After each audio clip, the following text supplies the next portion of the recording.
Heading tag पढ़ा था। इस वीडियो में मैं पैराग्राफ टैग के बारे में आपको बताऊंगा। इसमें कुछ चीज़ें रह गई थी बताना है हेडिंग टैग में। मैं अभी इसी पॉइंट वीडियो में आपको क्लियर कराऊंगा हेडिंग टैग और पैराग्राफ टैग। ठीक है, फर्स्ट ऑफ ऑल तो मैं अपना सबलाइन टेक्स्ट ओपन करता हूँ। ये ओपन हो गया। ठीक है,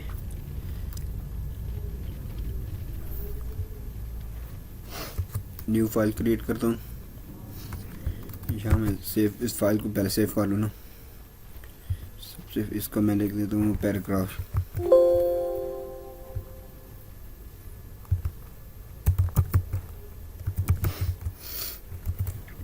.html। ठीक है, यहाँ मैं लिख देता हूँ HTML। ठीक है, इसके बारे में पिछली इंट्रोडक्शन में मैंने आपको बताया था।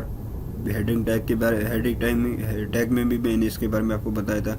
इस बार भी आपको बता देता हूँ। टाइटल बेसिकली वेबसाइट का नेम के लिए ही यूज़ होता है, वेबसाइट का नेम देने के लिए। ठीक है, मैं यहाँ लिख देता हूँ पैराग्राफ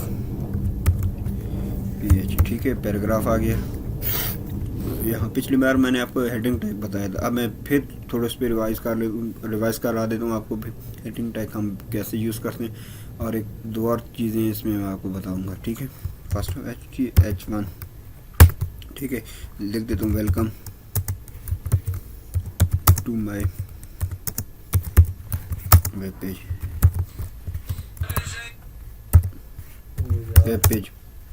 ठीक है, welcome to my web page. मैं अब इसे सेव करता हूँ, मैं इसे रन करता हूँ अपने ब्राउज़र पर।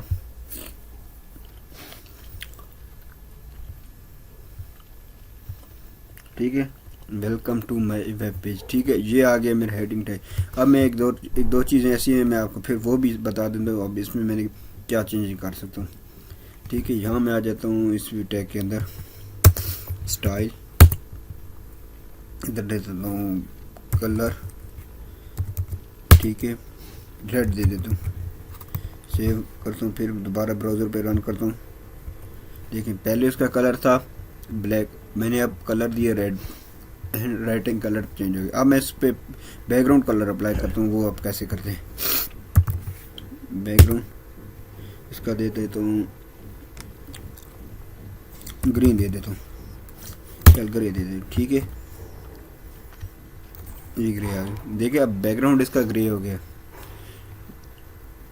इसमें जब भी हम लिखेंगे, अगर HTML में हेडिंग टैग में हम जब डिज़ाइन में कलर देंगे या बैकग्राउंड कलर देंगे, सबसे पहले लिखेंगे स्टाइल इक्वल डबल कोट्स के अंदर ही हमने लिखना है। जैसे ये लिख पड़ा रेड कलर रेड।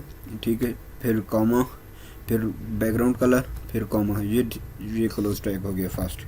ठीक है, अब आ जाता हूँ मैं पैराग्राफ टैग पे। पैराग्राफ टैग हम किस लिए यूज़ करते हैं, एक पैरा P लिख दिया में से, या इसमें एक और तरीका लिख दिया। सबसे पहले मैं पैराग्राफ लाना चाहता हूँ ना, ये बेसिकली मैं वर्ड जो है ना, ये वाला ये वर्ड मैं सिर्फ पैराग्राफ के लिए लिख रहा हूँ। पैराग्राफ मेरा इस लॉरेंसम बेसिकली पैराग्राफ के लिए पैराग्राफ होता है। ठीक है, इसमें किसी किस्म का टैग यूज़ नहीं है, तो मैं आपको समझा रहा हूँ। बेसिकली मैं कॉपी करने के बजाय मैं इधर ही आपको लिख के दे रहा हूँ। ये कॉपी, फिर मैं इधर लिख देता हूँ ब्रैकेट P। ठीक है, इस जगह आ जाता हूँ P। ठीक, ये देखिए ना, फर्स्ट ओपनिंग टैग ये है और क्लोजिंग टैग ये है। पैराग्राफ टैग के लिए आप सिर्फ P यूज़ करेंगे। ठीक है, P यूज़ करेंगे। अब मैं इसे सेव करता हूँ। ये देखिए, ये आ गया पैराग्राफ। ठीक है, अब मैं वही डिज़ाइन इसी के अंदर ही कर देता हूँ।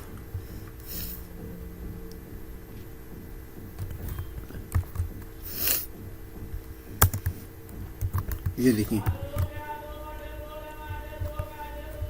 देखिए, ये आ गई। एक और टैग है इसमें प्री ये बेसिकली ये भी पैराग्राफ के लिए यूज़ होता है।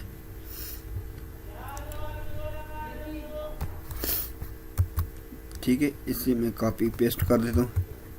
अब ये देखें, अब इसमें और इसमें आप डिफरेंस देख सकते हैं। क्या आ रहा है डिफरेंस, ये देखें। इस पैराग्राफ बेसिकली पैराग्राफ टैग अब ये बिल्कुल जितनी भी लाइन होगी ये लिखते जाएगा, इसमें वो नहीं होगी। अब प्री वाला पैराग्राफ है, इसमें बस सिर्फ लिमिट तक होगा। जैसे मैंने पैराग्राफ के टैग देखे ना, ये लाइन पूरी चलती चलती जा रही है, ठीक है। और इसमें देखें लिमिट तक इसने रख दिया है, फुल आगे इसने रोक देना, इसने ऑटो कर देना भाई मैंने कहाँ काम रखना है, कहाँ किस जगह रोकना है, किस जगह नहीं रोकना, ठीक है। ये है बेसिकली पैराग्राफ और प्री पैराग्राफ में डिफरेंस, ठीक है। ओके जी, थैंक यू, अल्लाह हाफिज़। चैनल को सब्सक्राइब कीजिए, बेल आइकन पे क्लिक कीजिए और हर आने वाली न्यू वीडियो के लिए चैनल को शेयर कीजिए। ओके जी, अल्लाह हाफिज़।